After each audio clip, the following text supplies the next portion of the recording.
لوٹ کر جائیں گے۔ من الخوف، قرآن کریم کے اندر بار بار یہ خطاب ہے، لا خوف علیہم ولا هم يحزنون۔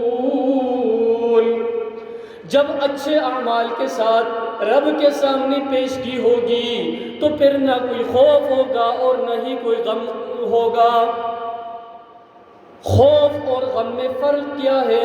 مفسرین لکھتے ہیں اگر آپ نے کوئی ایسے برے اعمال کیے تو جاتے وقت آپ پر یہ خوف طاری ہوگا، آپ کے سکرات کے وقت پر آپ پہ یہ خوف طاری ہوگا کہ میں اپنے رب کے سامنے کس منہ سے اور کس روح سے پیش ہوں گا۔ لیکن جب آپ کے اعمال درست ہوں گے تو پھر رب العالمین کے سامنے جاتے ہوئے تمہیں خوف نہیں ہوگا، وَلَا هُمْ يَحْزَنُونَ، اور جب وہاں پہنچ جائیں گے تو اپنے کیے ہوئے عمل پر غمگین نہیں ہوں گے۔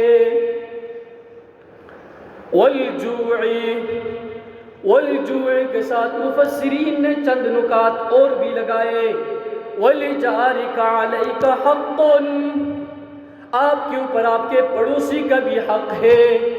وَلِنَفْسِكَ عَلَيْكَ حَقٌّ، آپ کے اوپر آپ کی جان کا بھی حق ہے۔ وَلِزَوْجِكَ عَلَيْكَ حَقٌّ، اور آپ کے اوپر آپ کی اہلیہ کا بھی حق ہے۔ اب یہ حقوق کیا ہے؟ ان حقوق کے بارے میں نبی علیہ السلام نے مختصر یہ ذہن میں رکھ لے۔ وَلِجَارِكَ عَلَيْكَ حَقٌّ، پیغمبر علیہ السلام کے فرمان کے مطابق اگر اللہ رب العالمین نے آپ کو اتنا مال کا وسعت دیا ہے لیکن آپ کا پڑوس، آپ کا قریبی رشتہ دار آپ کے اس مال کی وجہ سے وہ آپ سے نقصان میں پڑ رہا ہے تو یہ مال آپ کے لیے مال نہیں، یہ جہنم کی آگ ہے۔ اگر آپ کے مال سے آپ کا پڑوسی اور آپ کا رشتہ دار محفوظ ہے تو یہ مال آپ کے لیے رحمت ہے۔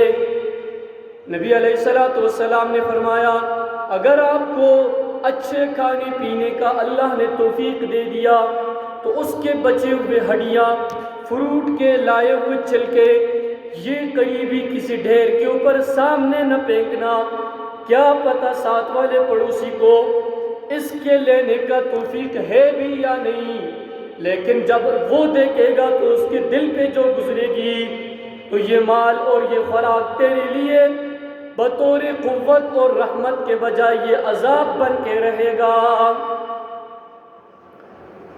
وَنَقْصٍ مِّنَ الْأَمْوَالِ وَالْأَنفُسِ، اور مالوں کی کمی میں سے ایک تو ایمان ہے۔ بخاری شریف کی روایت ہے الایمان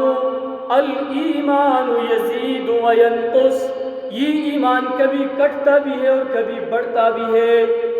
لیکن وَنَقْصٍ مِّنَ الْأَمْوَالِ، یہ آپ کے مالے جو ہے کبھی اللہ کم دے کر بھی تمہیں آزماتا ہے، کم دے کر بھی تمہیں دیکھتا ہے کہ یہ میرا شکر ادا کرتا ہے یا نہیں، یہ اس پر صبر بھی کرتا ہے۔